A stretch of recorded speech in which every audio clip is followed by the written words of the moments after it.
sua fidelidade de geração a geração. Aleluia, glória, aleluia, aleluia, glória, aleluia, aleluia, glória, aleluia, aleluia, glória, aleluia. Celebrar tudo ao Senhor, todos todos na terra. Benedito Senhor com alegria, apresentado a Ele no cântico, na terra, Senhor é a sua vontade, e a sua fidelidade, de geração a geração. Aleluia, glória, aleluia, aleluia, glória, aleluia, aleluia, glória, aleluia, aleluia, glória, aleluia, aleluia, glória, aleluia, aleluia, glória, aleluia, aleluia, glória, aleluia, aleluia, glória, aleluia.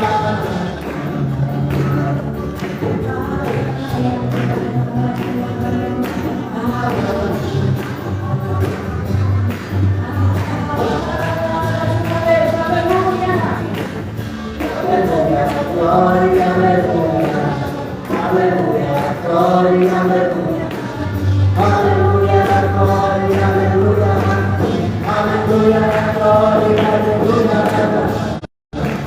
Aleluia, Jesus. Nós glórias, aleluia, Jesus. Entregamos a Ti, Senhor, conosco. Ficamos desencarnados ao Senhor, Deus. Louvado e exaltado seja o teu nome, Pai. Levanta a tua mão, Senhor, glória, glória, mais alto que você conhece, Deus. Aleluia.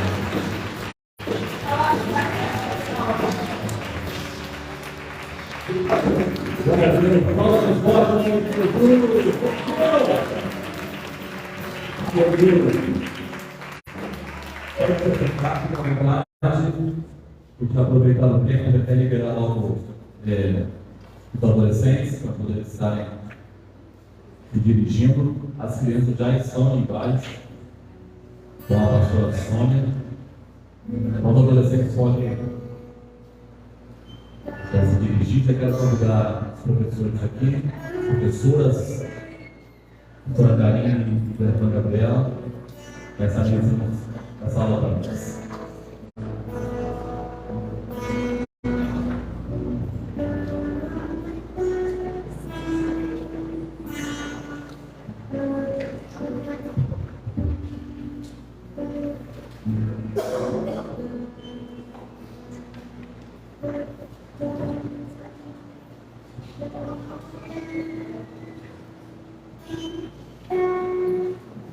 Bom dia, gente.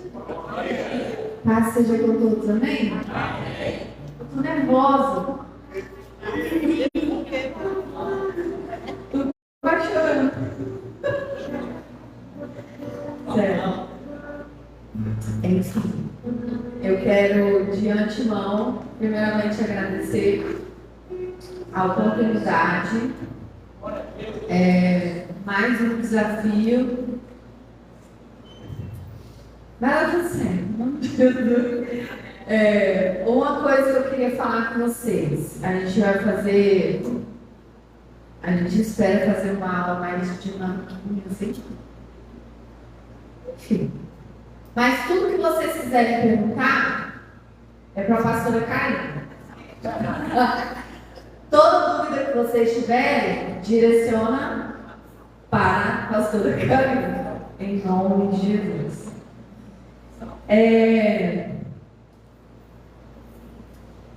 Eu queria saber de vocês, quem sabe o que é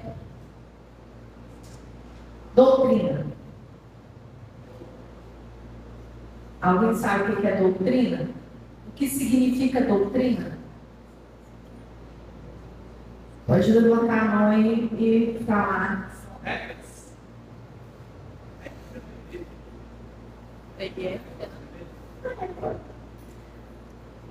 Mais ou menos. fundamentos, ideias. Isso. Fundamentos, ideias. Parabéns. Porque às vezes a gente confunde muito o que é doutrina com usos e costumes. A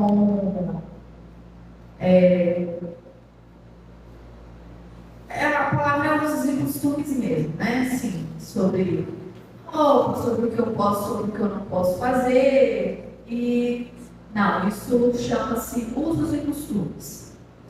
Doutrina, vou ler para vocês o que significa.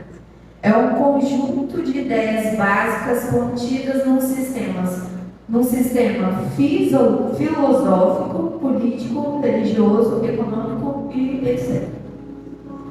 E agora, quem sabe me dizer, fora Adriano e Sal, né?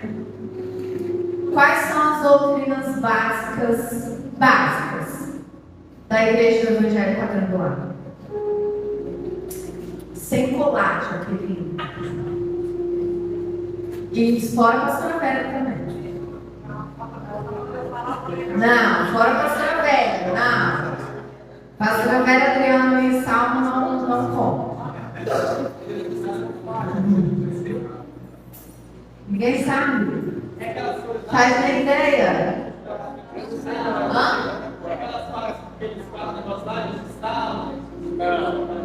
Muito bem, Romário. Esse é o básico. As doutrinas básicas da nossa igreja é que Jesus salva.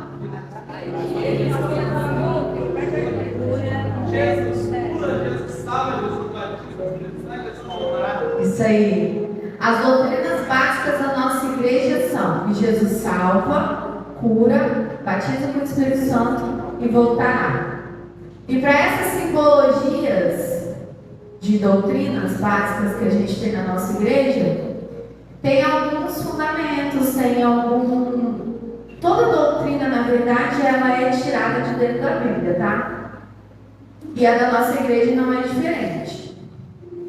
Então, a cruz tem um significado, a palminha tem um significado, a taça tem um significado e a coroa tem um significado, assim como as cores: vermelho, amarelo, azul e roxo. E hoje a gente vai falar sobre uma dessas doutrinas, que é Jesus salva.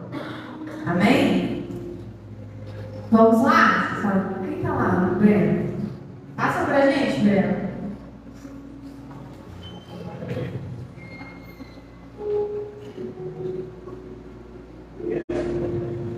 Seja bem-vindo. Vamos começar a nossa aula. Já começamos. Vamos. Vocês estão conseguindo enxergar direitinho? Está pequenininho, né? Mas em relação à salvação,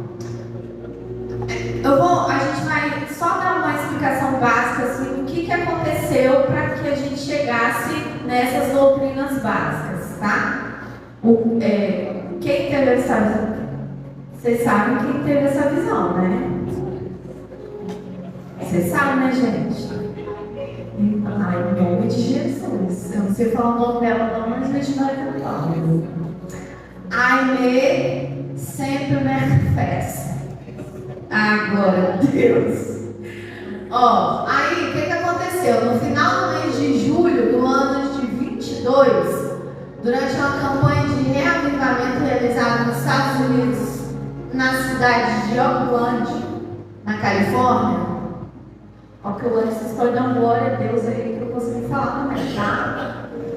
Com a tenda lotada, Aimee sempre manifestam.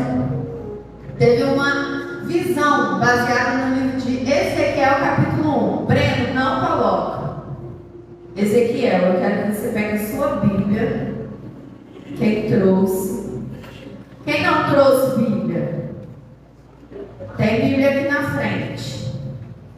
Escola bíblica é para isso, para a gente aprender a abrir a Bíblia. Para na hora do. Eu sempre aprendi isso, tá, gente? Desde pequenininha, quando eu via na escola bíblica, as pessoas falavam assim: vocês vão aprender a ler a Bíblia. Escola bíblica é para isso. Na hora do culto a gente coloca no telão que é mais fácil. Ezequiel capítulo 1.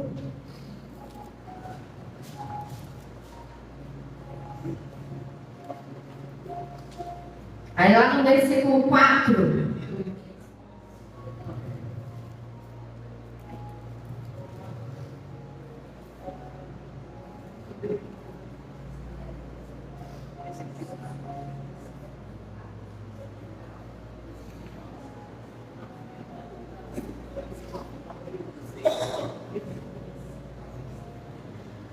Quem pode ler pra gente o capítulo 1, versículo 4 e 5?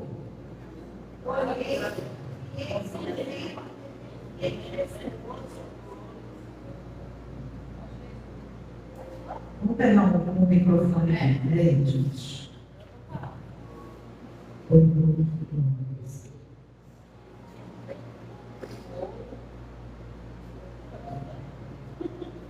Versículo 4. Olhei, esse é um vento majestoso vinha do norte, e uma grande nuvem com fogo resolvendo-se dela um esplendor ao redor, e no meio dela havia coisas como fogo de âmbar que saía do meio do fogo. E do meio dela saía semelhança de 4 seres viventes, e esta era a sua aparência, tinha semelhança do homem. Mas, Agora no versículo 10. Quem pode ler o 10? E a semelhança dos seus rostos era como o rosto de homem, e a mão direita a todos os quatro tinha o rosto de leão, e a mão esquerda a todos os quatro tinha o rosto de boi, e também tinham todos os quatro o rosto de ave. Então essa foi a visão que ele teve, que Ezequiel teve, e baseada nessa visão foi que a ele começou a pregar sobre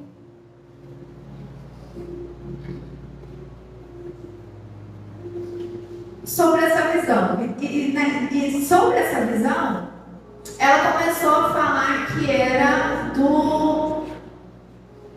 A fala dela inicialmente era que era o evangelho quadrangular, por causa desses 4 rostos. Amém? Vamos lá. Pode passar. Quem está lá, Breno? Aí, as doutrinas cardinais quadrangulares, o rosto do homem, que é Jesus, né? Que é o Salvador. O evangelho base dessa primeira doutrina que é a salvação é o evangelho de Lucas. E aí tem todos os outros, né? Os outros 3, que é o rosto de leão, Jesus batismo do Espírito Santo, o evangelho base é o de João, o rosto de boi, Jesus é o médico divino, que inclusive não, enfim, não vou falar não, porque isso aí é a terceira aula, que é o evangelho de Marcos, que é a base, e o rosto de Jesus, que é o rei, que há de vir, que o evangelho base é o de Mateus. Então são os 4 evangelhos, que é Mateus, Marcos, Lucas e João. Amém? Continue, professora. Bom dia, para seja conosco, né? Vocês estão bem, né? É isso. Então, nós estamos falando um pouquinho da base do ministério do Evangelho quadrangular. A gente precisa entender o que nós acreditamos e baseado em quê, né? E aí nós aprendemos, como a Gabi disse, sobre doutrina. O que é doutrina? Doutrina são princípios com base em alguma coisa. A doutrina cardinal quadrangular ela segue princípios com base bíblica. Então, a nossa base é bíblica. A visão que a Inê teve, que ela recebeu, de acordo com aquilo que foi falado aqui agora pela nossa irmã querida Gabriela, ela recebeu uma visão com base bíblica. Não foi algo inventado, foi base. Então, o Ministério do Evangelho Quadrangular, ele tem embasamento bíblico. Foi uma visão recebida por Ezequiel, onde nós lemos, os irmãos leram alguns versículos. E aí nós vamos trabalhar na primeira doutrina cardinal, que fala sobre salvação. E a gente já sabe, né, é algo que a gente consegue falar se a gente falar assim: quem é o nosso Salvador? Todas as pessoas, possivelmente, até quem é ateu, que não acredita em Deus, vai falar. Os cristãos falam que é Jesus Cristo. Até eles sabem que o Salvador é Jesus Cristo. Então nós vamos falar sobre esse Salvador. As doutrinas cardinais do Evangelho Quadrangular, não tem como a gente não falar de Cristo. É tudo sobre Ele. Salvador Jesus Cristo. No livro de Ezequiel, fala sobre o rosto. E aí, o que nós entendemos de Cristo como Salvador? Primeiro, o homem, quando ele foi criado, lindo, perfeito, né? Nós somos criados por Deus. Então, não havia em nós nenhuma mancha, não havia. Nós somos criados perfeitos, mas pecamos.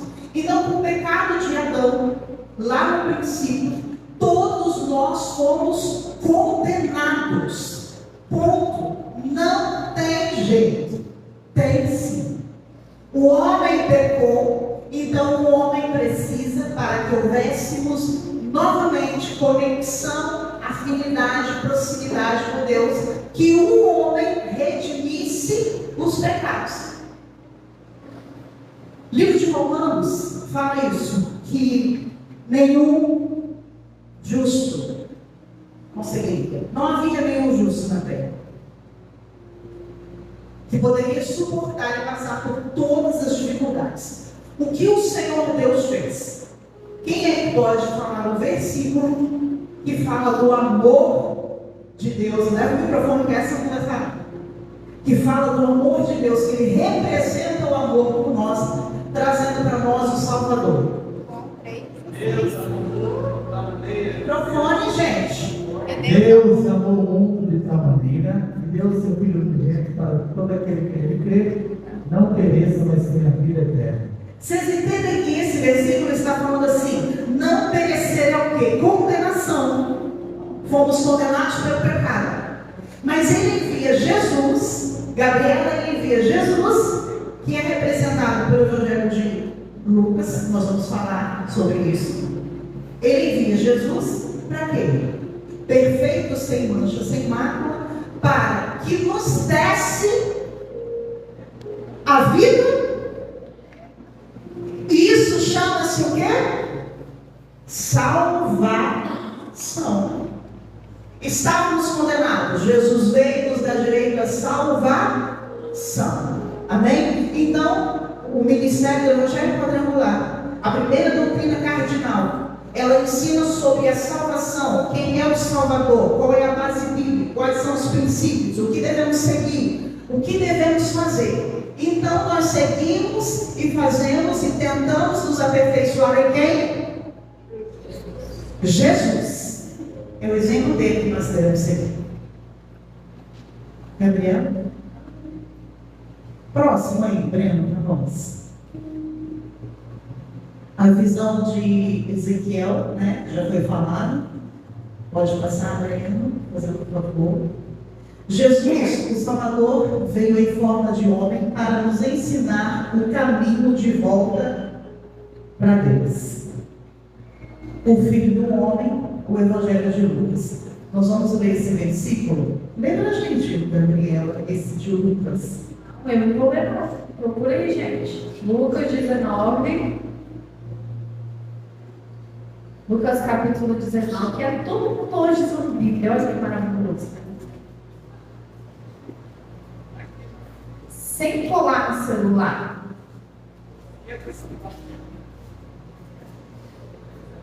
Enquanto vocês estão procurando aí, vou abrir um parênteses. Eu vi um vídeo de um teólogo e pastor, e ele disse que várias experiências que Gabriel passou, assim, quando ele vai ministrar em várias igrejas, ele observa uma coisa.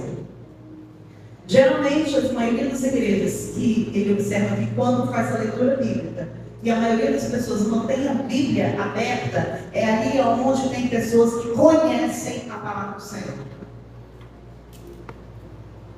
O que ele quis dizer com isso? Que quando nós escutamos a palavra e acompanhamos aquilo de quem está falando, ninguém vai te passar perna. Ninguém. Você fala, eu vou confirmar. Você disse, eu vou ver se é isso mesmo que Deus disse. Então nós precisamos crescer do que você disse agora. Até porque a história conta, né? Isso é história que conta, eu aprendi isso na escola. Que os primeiros pregadores, assim, né? Enfim, muitos mil anos atrás, eles pregavam o que eles queriam, que as pessoas não tinham, né? Era pergaminho, e eles liam o que eles queriam. Hoje a gente lê o que é verdade e cada um tem graças a Deus que nós temos liberdade de abrir a nossa Bíblia e de ler e de saber da verdade de Deus, saber da verdade lendo, sem precisar de ninguém me falar. A gente fala também, a gente fala também. Mas você pode conferir. Então, eu quero que você confira aí, Lucas 19:10. Quem pode ler pra gente? Porque o Filho do Homem veio buscar e salvar o que havia perdido. Amém. Mais uma pessoa. Porque o Filho do Homem veio para buscar e salvar quem está perdido. Tem mais alguma versão diferente dessa? Sua Bíblia está diferente? Ninguém? Então vamos lá junto? Vamos ler junto? 1, 2, 3. Porque o Filho do Homem veio buscar e salvar quem havia perdido. Glória a Deus. Amém? Vamos lá, pastor. Nós lemos Lucas. Então, quando Lucas ele fala de Cristo, desse Salvador, do nosso Salvador, ele trata falando de Cristo, Filho do Homem. Uma curiosidade para nós, Lucas é o único que descreve a infância de Jesus. Por que isso? Para mostrar para nós a humanidade dele. Lembra de Jesus quando ele foi para a festa junto com a sua família na cidade? E aí ele ficou, né, junto com todos, e aí ele foi lá junto com os doutores, e muitos ficaram, né, abismados com a inteligência, sabedoria e domínio da palavra que ele possuía. E os pais de Jesus durante 3 dias ficaram procurando. Lembra dessa passagem, irmãos? Né? Isso é descrito no Evangelho de Jesus Cristo, escrito por Lucas, né? Aonde depois a mãe de Jesus encontra, juntamente com seu pai, sua família o encontra, mas e também ficam abismados com essa situação, gente. E aí pergunta para Jesus assim: onde você estava? Menino, onde você está? Né? A gente, como mãe, a gente imagina nosso filho triste. Primeiro, eu acho que a gente ia pegar o chinelo para ele. A gente ia pegar o Danielzinho de Zezinho. Coraçãozinho de mãe. E a gente não vai saber, já depois ele vai com ele. Né? Mas Jesus, ele tinha uma sabedoria, era Jesus. O que ele respondeu para a mãe dele? Aonde poderia estar? Na casa de quem? Falando sobre quem? O Pai. A palavra do Senhor no versículo, fala que Maria diz exatamente isso. Ela saiu daquele lugar pensativa nas palavras de Jesus, sem entender. Pai, ele estava falando de Deus. E aí nós entendemos que quando Lucas retrata Jesus, ele retrata Jesus como filho do homem. Ele mostra Jesus que veio como homem, humanidade, passou por todas as dificuldades. Ontem nós estávamos conversando, eu e Gabriela, e a gente ficou imaginando todas as dificuldades e tudo aquilo que nós passamos, fisicamente, emocionalmente e espiritualmente. Jesus passou por todas essas coisas e todas essas coisas ele venceu. Ele estava inserido em vários momentos de depressão. Tudo poderia induzir a ter depressão. Ele não ficou deprimido, porque ele era a salvação. Ele é a salvação. Vocês acham que Jesus, quando era criança, ele não caiu, irmãos? Não ralou o joelho? Claro!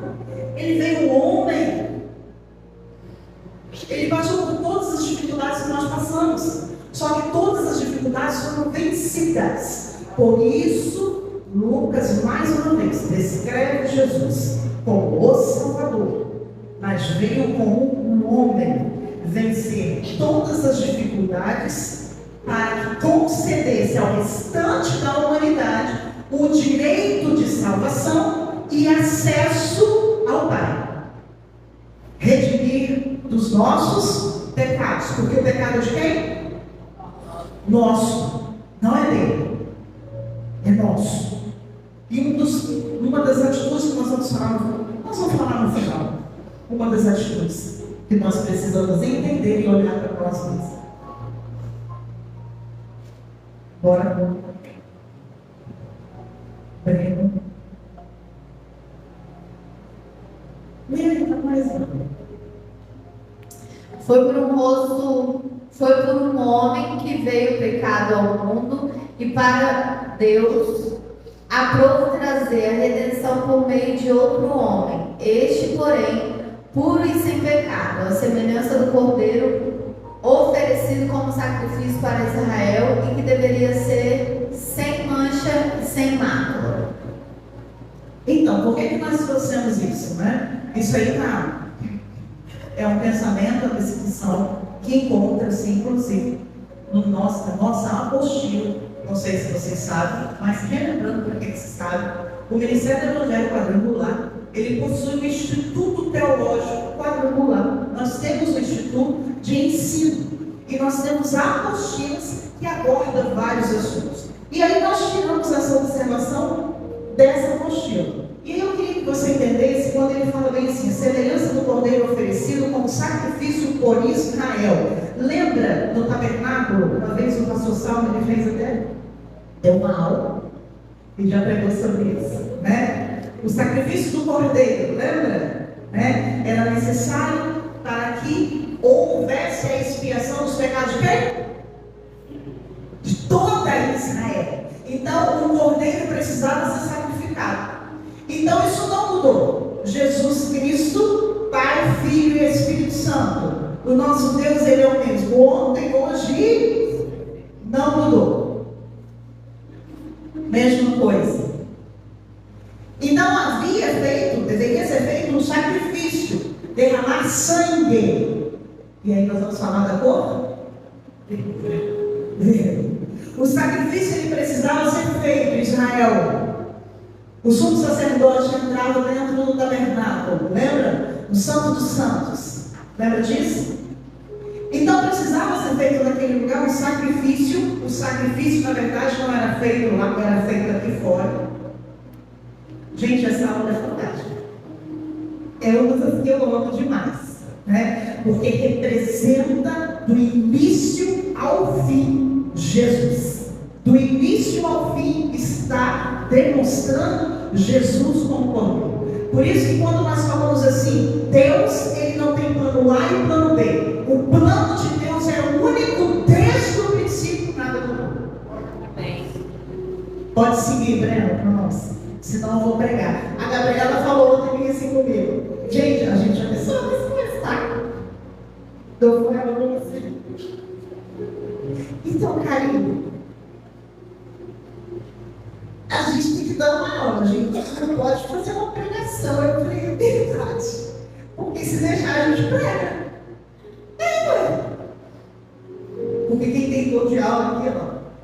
Não, é porque eu imagino que escola bíblica seja uma coisa mais dinâmica, diferente de um culto à noite, ou de é uma coisa mais. A gente tem mais liberdade para falar, pode ser mais descontraído. Só que se a gente não prestar atenção, a gente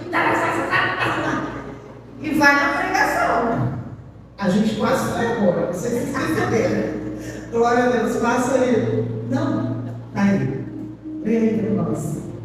E comenta. Não, pode ir, isso está maravilhoso. Cor vermelha tipifica o sangue de Jesus derramado na cruz. Você quer falar só da cor? Depois falar da cruz? Pode falar. A gente usa muito esse termo, às vezes nas nossas orações, o sangue carmesim. Púrpura. E desde o princípio, lá no tabernáculo, são cores que são representadas dentro da casa de Deus. Todas elas existem um propósito, todas. Não é por uma casa. No estudo sobre o tabernáculo, nós falamos sobre isso. A cor vermelha, a cor amarela, a cor azul e a cor púrpura ou a cor roxa. Deixa eu só abrir um parênteses aqui rapidinho.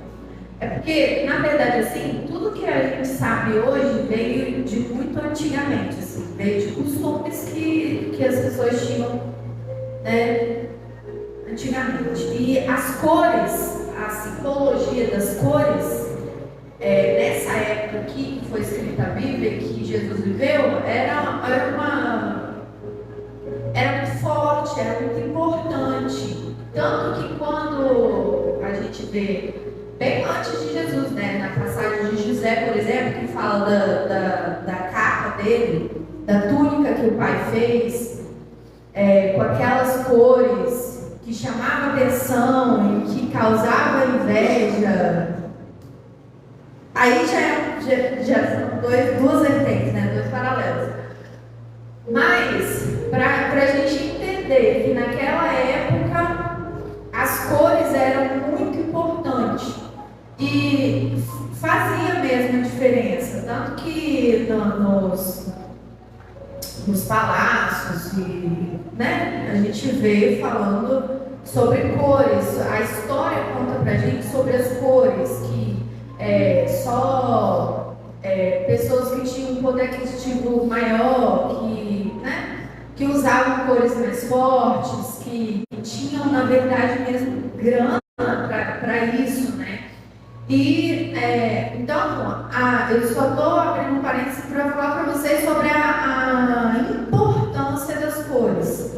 Hoje a gente não dá muita importância, a gente, né, usa qualquer coisa, mas antigamente era muito importante. Só para falar, era só um parênteses.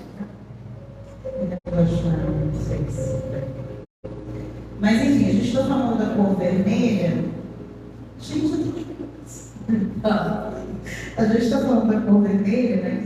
Quando há o sangue de Cristo. E aí, se alguém quiser, talvez, fazer alguma anotação, nós temos a referência bíblica sobre cores na aulas anteriores, como a gente discutiu lá está em Êxodo, capítulo 26, versículo 1, que fala, né? Lá dentro do tabernáculo, as 10 cortinas internas de linho fino trançadas, com azul, púrpura, carmesim. Elas mandarás bordar com arte e querubins. Por que eu quis ler isso aqui? Porque não são cores inventadas pelo homem. Quando o Senhor falou para fazer, para realizar o trabalho do tabernáculo, foi ordem de Deus. As cores escolhidas foram pelo Senhor. O tamanho determinado foi determinado por Deus. Então havia um propósito para isso. Ele já estava mostrando Jesus em todas as coisas. A última cor, então, que a gente vai deixar para a última aula. Glória a Deus. Pode seguir, Breno. Oi? Não, tá com vontade de falar? Não, amiga, volta lá, Breno. Verdade. A cruz. Vamos começar a falar da cruz. Focaliza o ponto principal e mais alto do Evangelho de Cristo, a redenção do pecado, o perdão pleno e maravilhoso concedido à humanidade, sobre uma única condição, a de receber a Jesus como único e suficiente Salvador. Aí a gente vai ler em João, vamos abrir aí, João, Evangelho de João, capítulo 1, versículo 12. Mateus, Marcos, Lucas, João. João 12. Quem lê? E o próximo lê João 3,16. Mas a todos quantos receberam, eu fiz o poder de serem feitos filhos de Deus, aos que creem no seu nome. João 3,16 agora. Você lembra, né, gente? A gente já falou ele aqui. Vamos falar todo mundo junto? 1, 2, 3. Porque Deus amou o mundo de tal maneira, deu seu Filho unigênito, para que toda vez que nele creiam não pereçam, mas tenham vida eterna. Bem, vamos ler o 17 também. Porque Deus enviou o seu Filho ao mundo, não para que condenasse o mundo, mas que para salvar. Isso, mas para que o mundo fosse salvo por ele. A gente nunca lê esse versículo. Mas é complemento, Não é né? verdade? Do 16. A gente nunca lê o versículo 17. Olha quão profundo ele é. Porque Deus enviou o seu Filho ao mundo para que, não para condenar, né? Não para que condenasse o mundo, mas para que o mundo fosse salvo por ele. Jesus, ele não condena ninguém. Vamos abrir um parênteses sobre isso, sobre esse versículo. Em algumas pregações a gente ouve falar assim: quem aponta o pecado, quem mostra o passado, quem te julga, é Satanás. Ele que mostra os defeitos. E aí, mais uma vez, a palavra de Deus fala que Jesus, ele não veio condenar ninguém, mas ele veio salvar, né? E aí nós entendemos que a palavra salvação, que é o próprio Jesus, e aí quando a gente vê Paulo falando, ensina muito sobre isso, que ele segue o exemplo de Cristo, né? Sejais os meus imitadores, não é isso que ele diz? Então nós precisamos imitar Cristo. Então, falando sobre esse versículo, Jesus não condenava ninguém. Quem somos nós para condenar o outro? Jesus, ele veio salvar o homem. Então, nós precisamos ser instrumentos de salvação na vida do outro. Nós não salvamos, mas nós conhecemos e servimos quem salva. Então, nós temos que mostrar esse Salvador, que é Jesus. Abrir um outro parênteses. Voltando à nossa aula, né? Irmãos, a gente não é fácil, a gente sabe. E eu queria abrir mais um parênteses. Parabenizar aí o pastor Inês Salva. A arte de estudar não é fácil. Né, Adriana? Adriana sempre diz. Eu acredito que muitos que estão aqui, que sentam para estudar a palavra de Deus, irmãos, eu não estou falando de montar aula. Não é isso. Eu estou falando que quando você para para estudar, gente, você é muito conformado. Não é verdade? Tem uns momentos que ela vai até de chorar. Senhor, o que eu estou fazendo? Não mereço nem ler sua palavra aqui. Nossa, ontem, antes de dormir, eu fiquei batendo cabeça, assim. Bem muito, assim. Sério? Faz isso pra gente.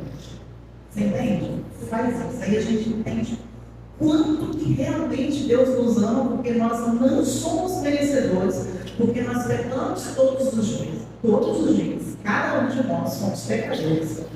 Né? E se a gente citar aqui pecados, a gente vai ter uma lista enorme, a gente não vai parar. Mas nós vemos agora no versículo 17 que Jesus, ele veio para quê? para salvar e não para condenar. Então a gente não está aqui para condenar, a gente está aqui para mostrar o Salvador. Pode seguir, né? A cruz. Já abre aí, gente. 1 Coríntios 1:18. Pois a mensagem da cruz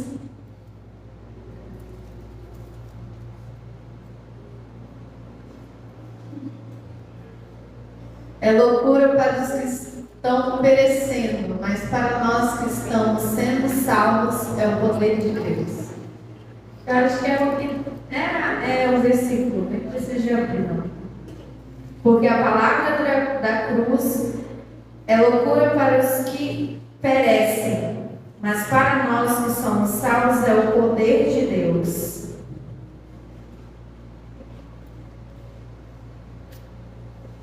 Alguém queria falar ou quer falar sobre esse versículo?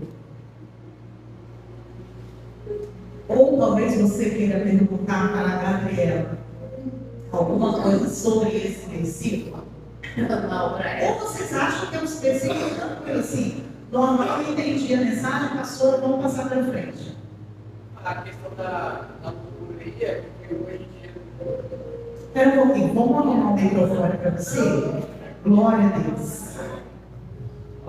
Gente, pode participar, pode perguntar. Saulo já até chegou mais para frente para ele responder. Bênção pura. Você não pergunta, não, tá, Varão? Vai lá, Matheus. Então, a questão da loucura, quando nós estamos estabelecendo, na minha visão, como hoje, tipo assim, as coisas estão muito perdidas no caso, né? Então, como vocês estavam dizendo que a Bíblia ela confronta a gente, entendeu? E hoje a maioria das pessoas elas não querem ser confrontadas, assim, conformadas com o que nós estamos fazendo de errado. Então, para a gente que é o poder de Deus, ela vem se renovando para nós, entendeu? E a gente vê que as misericórdias de Deus sobre a nossa vida, sobre Jesus Cristo. Ô Saulo, você pode colocar isso aqui também, falar isso. Anota aí. Anota aí. Alguém mais quer fazer um comentário? Sem ser o pastor e mestre Salmo? Não. Facilita, Salmo. Por que a mensagem da cruz é loucura para os que perecem? Então, pois a mensagem da cruz é loucura para os que estão perecendo. Quando a gente fala assim, estão perecendo, vamos imaginar de forma prática. Eu gosto de colocar a praticidade das coisas para a gente entender. Quem é que perece? Do nosso olhar cristão, quem hoje perece? Quem não segue Cristo. Concorda comigo? Quem não? Na nossa visão, as pessoas que não conhecem o Salvador, eles estão perecendo, porque nós entendemos que aquele que não aceita e não crê no Salvador, ele não terá direito à vida eterna. Então ele já está perecendo. Amém? Para essas pessoas que estão lá fora, que não conhecem Cristo, dançam. Lembra? Tem uma passagem lá falando sobre Noé, né? Quando ele teve o chamado e quando veio o dilúvio, o que a palavra diz? E no Novo Testamento também fala sobre isso. As pessoas estavam se dando em casamento, as pessoas estavam vendo vida, as pessoas estavam dançando, as pessoas estavam aproveitando, as pessoas estavam comendo, as pessoas estavam dançando e não estavam preocupadas com a vida. As pessoas não estavam preocupadas com o céu, com estar com lá. E vai se vivendo. Então, essas pessoas, essa loucura para essas pessoas, por quê? Eu estou bem, mas existe mãe, estou bem, viajo, compro cruzeiro, fico 7 dias, parcelo em 12 vezes a viagem. Não?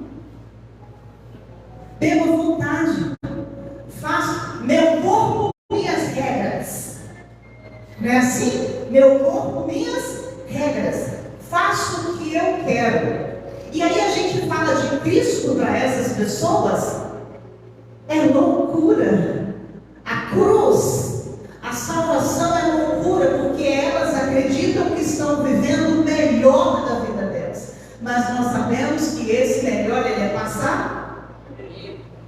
Por isso que para eles é loucura. A mensagem da cruz é loucura para aqueles que perecem. Mas eles não enxergam que estão perecendo, porque para eles estão vivendo. E nós entendemos que quando nós vivemos para o mundo, nós morremos para Cristo. É sobre isso que eu ia falar também. Eu acho que é muito também pelo o sentido de acreditar, assim. Acreditar que eu preciso de um homem que morra na cruz para me redimir do meu pecado. Que eu acho que é o sentido de não acreditar mesmo. É loucura porque eles não acreditam que haja necessidade disso acontecer. De uma pessoa morrer na cruz. Qual o sentido? Quando você. Por isso que o versículo depois fala, mas para nós que estamos sendo salvos e que a gente sente isso, que eu falo com meu filho muitas vezes assim, que eu acredito em Deus não porque eu. Como é que eu vou explicar? Eu acredito em Deus porque eu sinto Deus. Eu sinto Deus em mim todos os dias. Eu sinto Deus comigo todos os dias. Então, quando a pessoa não sente, não acredita, para ela isso tudo aqui que a gente vê, que a gente lê, é mentira. Não tem sentido, é uma loucura. Como assim? Um homem vai lá na cruz para salvar a gente? Tá doida? Então, eu acredito que um dos sentidos é esse, assim, de... Eles não entenderam o que nós Não é entendemos. isso na sua cabeça. Mas a gente acredita por quê? Porque a gente sente, porque a gente sente o poder de Deus todos os dias nas nossas vidas. Peraí, vai o microfone. Fala, Fátima. Pode Gente, chegar, até outro parênteses. A Fátima ontem ministrou louvor maravilhoso. Vou chamar ela para cantar hoje. Gente, foi bem assim, não foi? Glória a Deus. Essa passagem, ela acho que Paulo, né, essa passagem, estava tendo uma meio que discussão ali.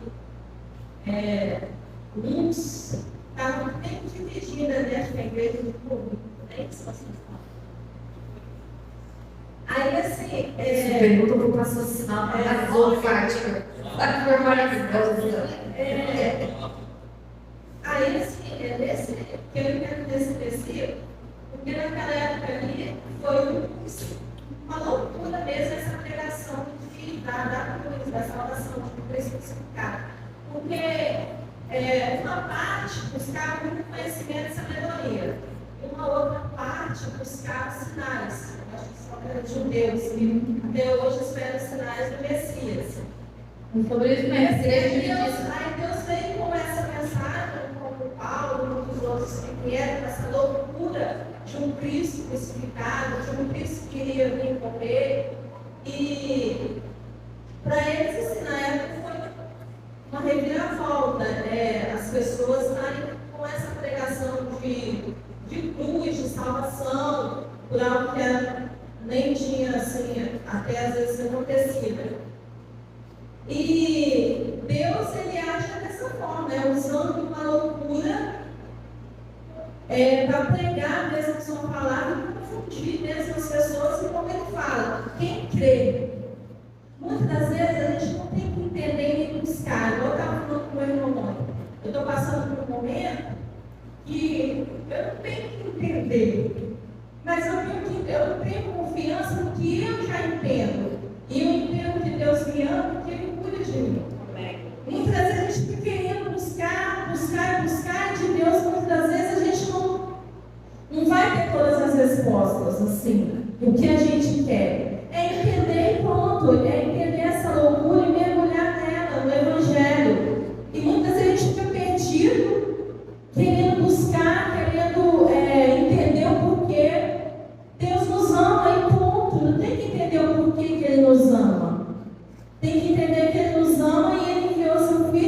salvar. Então, essa loucura que às vezes quando a gente vai falar para alguém, essa pessoa ainda não está a ponto de crer. Então, para ela é uma loucura. E para a gente que já entende, é mais fácil receber. E tem coisas que está na Bíblia que, se você for olhar mesmo e querer buscar estudo, você vai falar, não, isso não aconteceu. Como Jesus foi formado sem ser algo natural do homem e da mulher. Foi algo divino. Então, assim, é uma loucura para a pessoa, principalmente nos dias de hoje, com a tecnologia, com o conhecimento, as pessoas quererem aceitar isso. Né? Então, assim, essa loucura aí é para quem crê mesmo, né? Leva lá na frente, por favor. Antes da Pedro falar, eu queria só fazer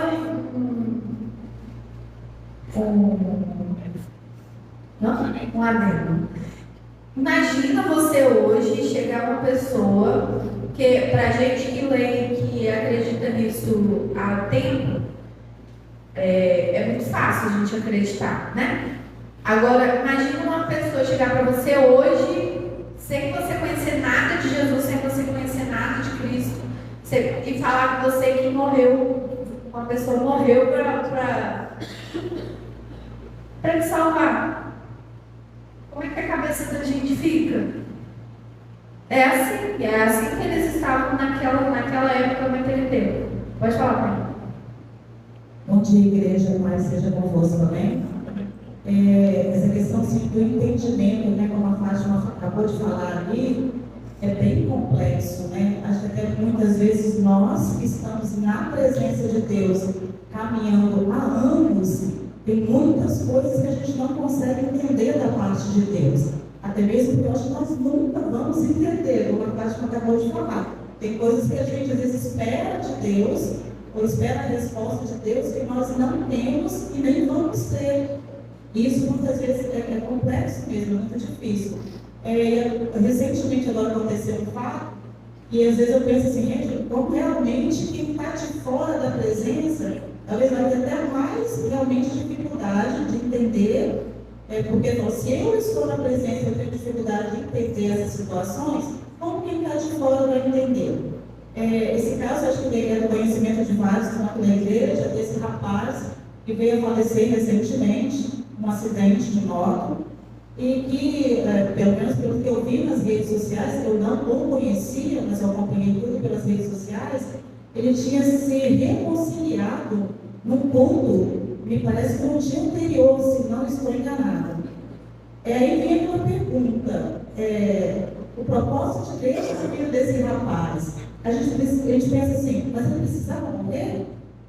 Né, para que o propósito de Deus se cumprisse na vida dele, por que Deus não permitiu ele vivenciar essa reconciliação, essa volta à presença do Senhor? Por que a vida dele foi ceifada de uma forma tão brusca, tão absurda? Um rapaz saudável, com toda uma vida pela frente, vamos dizer assim, e que a gente se depara com um acidente terrível. É terrível mesmo, assim, né? Porque eu acompanhei ele também no trabalho. Um dia normal, um dia como outro qualquer, e que mais que para quem o conheceu, era um dia qualquer, mas um dia qualquer de uma nova vida. Afinal de contas, ele tinha se reconciliado, ele estava voltando para a presença do Senhor, se não me engano. Então, assim, isso muitas vezes confunde a cabeça das pessoas na questão do servir a Deus, do propósito de Deus, do que Deus realmente quer das nossas vidas e o que Ele vai realizar. Porque muitas vezes aquilo que Ele vai realizar não é o que nós esperamos. Como o pastor Salmo pregou uma vez aqui na igreja, eu não esqueço disso, ele falou, às vezes a minha vitória, aquilo que eu peço, aquilo que eu entendo que é a minha vitória, para Deus não é a vitória que Ele vai me conceder. E muitas vezes a gente meio que se frustra, talvez, por não receber isso que a gente espera da parte de Deus.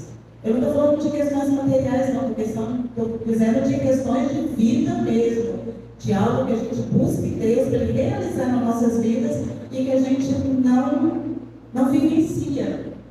Passa ano, entra ano, sai ano, a gente não vivencia. Então, essa questão de confundir realmente a sabedoria, né? A loucura, muitas da parte assim, da questão da loucura do mundo, né? Muitas vezes Deus vai trabalhar com coisas que a gente não vai entender, e quem está no mundo talvez também não vai entender esse trabalhar. Essa morte na cruz, para que nós tivéssemos vida, e não essa vida aqui, é a vida eterna. Né? Então, assim, é algo muito maior, é muito mais, né, difícil de entendimento. Só, assim, sobre esse assunto, o exemplo que a Bem trouxe, cada um de nós pensamos e tiramos as nossas deduções, nós deduzimos várias coisas. Agora eu queria deixar essa palavra para você, em cima desse exemplo. Muitas vezes, ou talvez todos os dias em nossas orações, o que a gente fala? Senhor, faça o teu ponto. Não tem defeito. É o querer. Tudo isso. Porque nós, humanamente, nós estamos, na maioria das vezes, preocupados com isso aqui. A carne. A carne dói, a carne. Irmãos, eu trabalho no hospital. E a gente já teve algumas experiências de fazer uma cirurgia no bebê de dias. A mãe já ter tentado engravidar, ganhar o neném, logo que o neném nascer, o neném morrer. E a segunda criança dessa mulher, ao nascer, nasce com o mesmo problema cardiopata. E aí, com dias, a gente precisa fazer a cirurgia nessa criança. É uma cirurgia, foi bem sucedida. Mas ela não conseguiu, porque uma cirurgia muito grande. Ela não resistiu. E aí, para essa mãe, talvez ela fale assim, eu não entendo como cada um de vocês estão aí. Mas por quê? Então, por que vir uma criança, a primeira morreu, a segunda morreu, meu Deus, como que eu entendo isso? E aí a gente precisa colocar em prática, quando a gente fala assim, Senhor, faça o teu querer e ponto. É o querer do Senhor. Vocês conheceram uma missionária, cunhada do Renato, a irmã, cunhada do Renato, do Gilmar, não, ela é irmã, que está na China, ela é missionária, eu esqueci. E aí ela por várias vezes, ela tentou, a Penha, ela tentou engravidar, né? E ela engravidou. Que processo difícil? Foi difícil. Mas o querer do Senhor foi levar o bebezinho dela. Gente, foi assim, eu estava distante, mas foi algo que também mexeu muito comigo. E o que mais mexeu comigo foi quando ela disse assim, Deus me prometeu um filho. E Deus me cumpriu na minha vida esse filho. Ele me deu, mas o filho é dele. E ele pegou de volta. Irmãos, eu falo assim, não está tirando. É praticar o querer de Deus. Aqui dói, coração dói, mas entender que o querer de Deus sobressai sobre todas as coisas. E é isso. Vamos seguir que a gente tem alguns slides e a pastoração do Amém. A respeito desse versículo que as irmãs fizeram a colocação, ontem o pastor pregou aqui sobre 1 Timóteo 3,13, que diz, porque os que servem bem como diácono adquirirão para si uma boa posição, muita confiança na fé que há em Cristo Jesus. Eu acho não, tenho certeza. E que nos remete que o que para o mundo é loucura, para nós é fé. O que nos sustenta dentro do que nós cremos, né, verdadeiramente é salvação, isso que nos sustenta é fé. E o que o mundo ainda, os que não ainda conhecem Cristo, ainda não foram tocados pelo poder do Espírito Santo, então não há neles essa fé que nós temos para poder vermos que há salvação, há um futuro, há um lar de paz, há todo um momento de espera para nós diferenciarmos disso daqui aqui, onde há aflição, onde há dor, e lá haverá paz, alegria, não haverá mais choro. Então, o que nos sustenta, não, aqui a palavra era elogiar, estendendo toda a igreja, é a fé que nos sustenta, que para eles é loucura. Nós olhamos e vemos muito além do que, né, as pessoas têm visto hoje. E a questão da perda que a Penha falou, né, dessa família, a gente vê como o quê? Porque o que para nós hoje, nós olhamos, perdeu, mas o céu ganha o que foi, porque Deus olha hoje. Ele sabe o que nós faremos amanhã, logo após todo esse acontecimento da nossa vida. Ele sabe o tempo, então ele trabalha nisso. Uma mulher que perde o seu filho e fala, Deus me deu, ele tomou. Ela teve um sonho de ser mãe e ela foi mãe. Ela soube o que era ser mãe, e se Deus pegou de volta, é porque ele sabia o porquê estava tomando de volta. Então, é mesmo a fé que sustenta a gente. A igreja do Senhor, nós vamos nos manter de pé enquanto a nossa fé estiver viva e a consciência de que Cristo é, né, o autor de todas as coisas e Ele é o nosso sustento. É o nosso Salvador. Já passa o próximo slide, alguém quer falar? Cruz.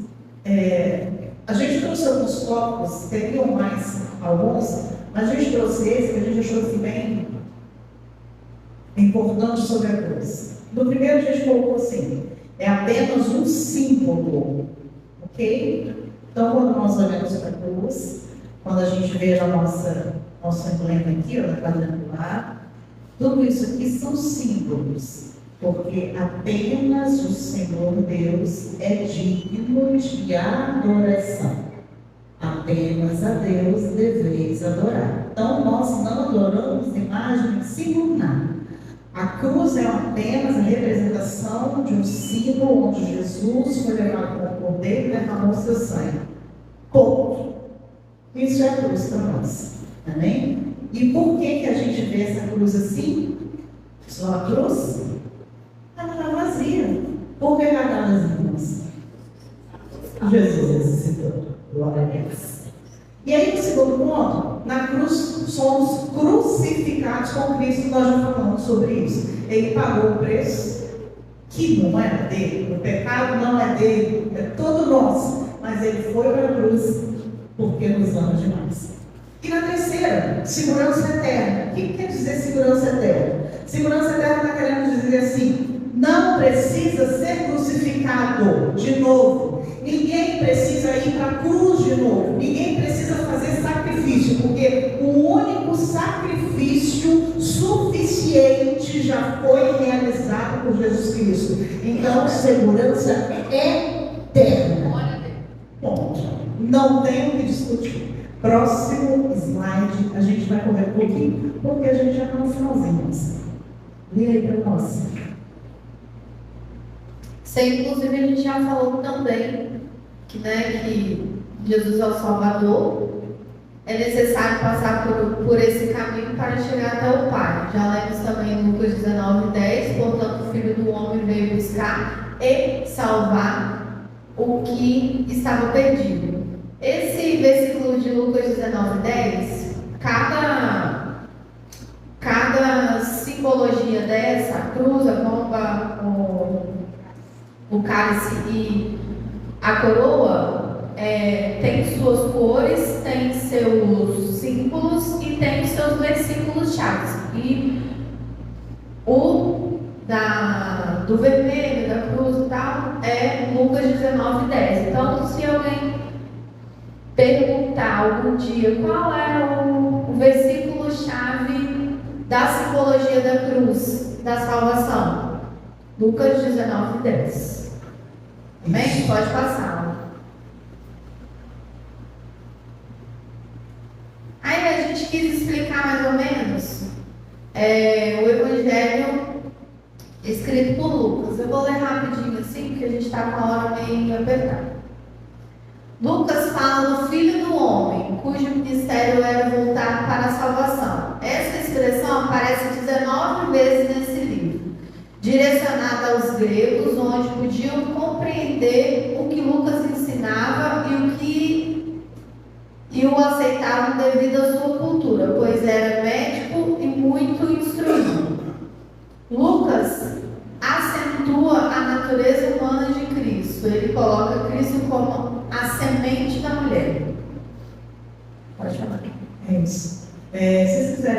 né? Que lá em Gênesis 3, no versículo 15, fala sobre isso, semente da mulher. E no Evangelho de Lucas, a gente vê ele mostrando Cristo como filho do homem e dessa maneira. E aí essa curiosidade eu achei muito legal quando ele usa esse termo filho do homem, aparece no Evangelho 19 vezes. Então ele descreve Jesus dessa maneira, a humanidade de Jesus. Pode pular para nós, eu acho que não está. A gente quis colocar também sobre isso daí, porque na carta de Lucas, quando Lucas escreve esse evangelho, ele está escrevendo para Teófilo, né? É isso? É isso. Que era vamos dizer, um filósofo da época. Não é isso, Rodrigo? E aí, só explicando rapidinho para vocês isso, porque ele escreve para contar, porque quando a gente pega os evangelhos, cada um está escrito de uma maneira. E essa maneira que Lucas escreve, ele está escrevendo para uma pessoa que era chegada dele. Eu não sei se ele era teólogo ou filósofo, eu não me lembro agora.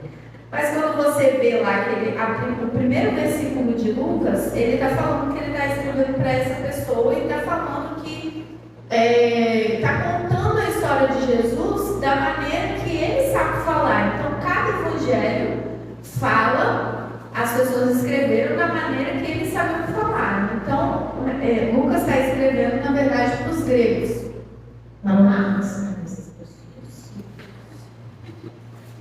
Próximo.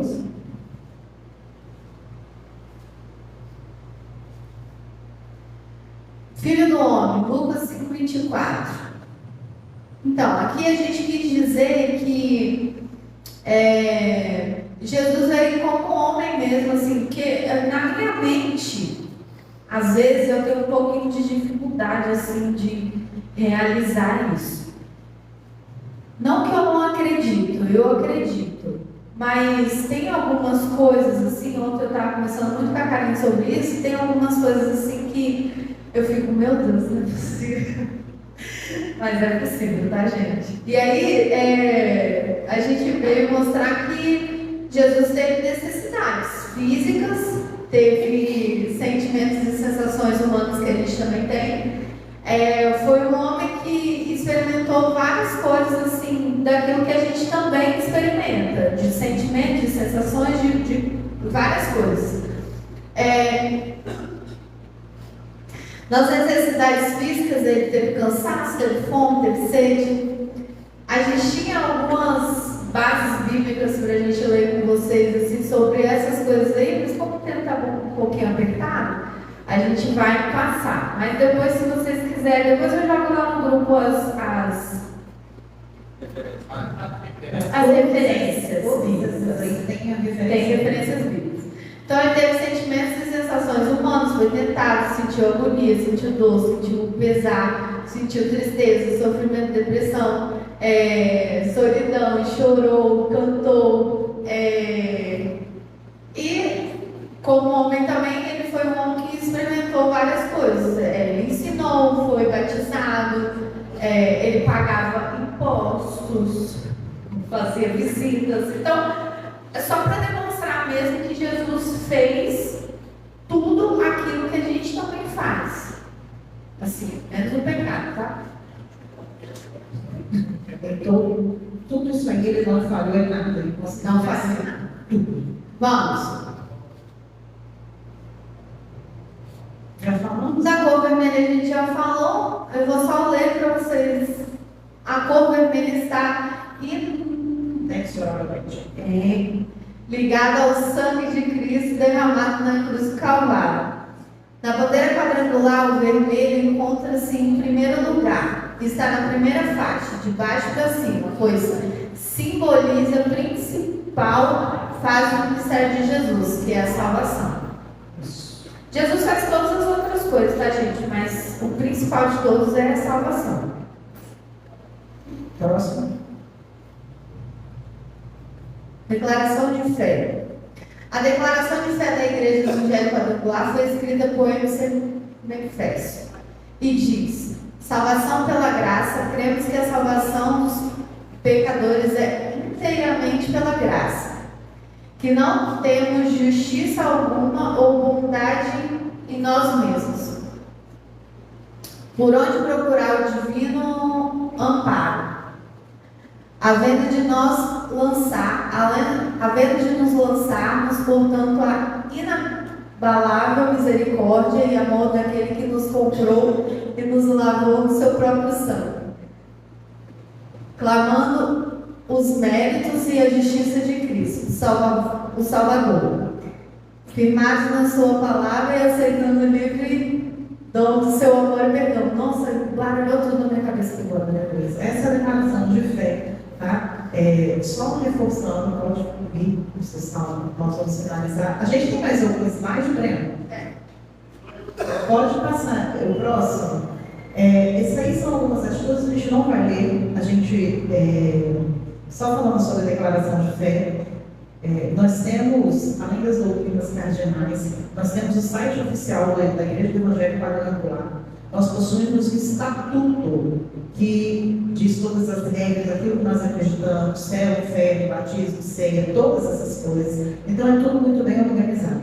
Amém? A declaração foi feita por AIP.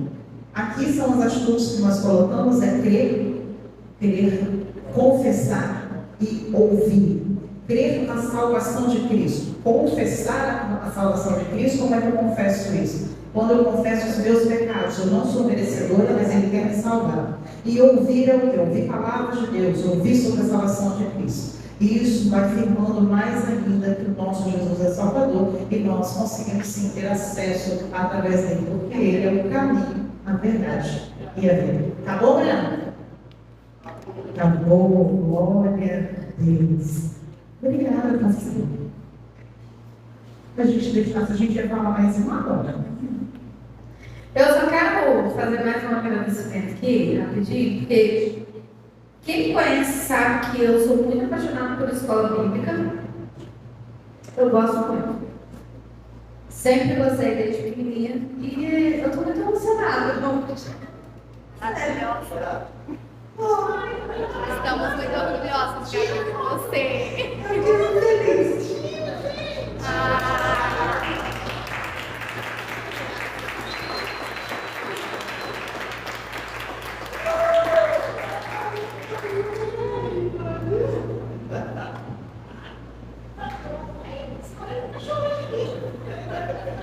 Se não chorar, não é você, né? Não tem jeito, né? Porque assim, eu sou muito apaixonada por escola bíblica. Quem conhece sabe que eu amo escola bíblica. Não interessa quem esteja aqui na frente do aula. E hoje, pra mim, assim, é uma realização de mais um passo na minha vida com Cristo. E eu estou muito feliz. Eu queria muito agradecer ao Salmo pela oportunidade. Eu espero não decepcionar vocês, espero não falar muita bobeira aqui na frente. E se eu falar alguma coisa errada, vocês podem me corrigir, pode falar que tá errado, ó, aqui na Bíblia está falando uma coisa. Tá bom? Estou aberta para correções também. Muito obrigada.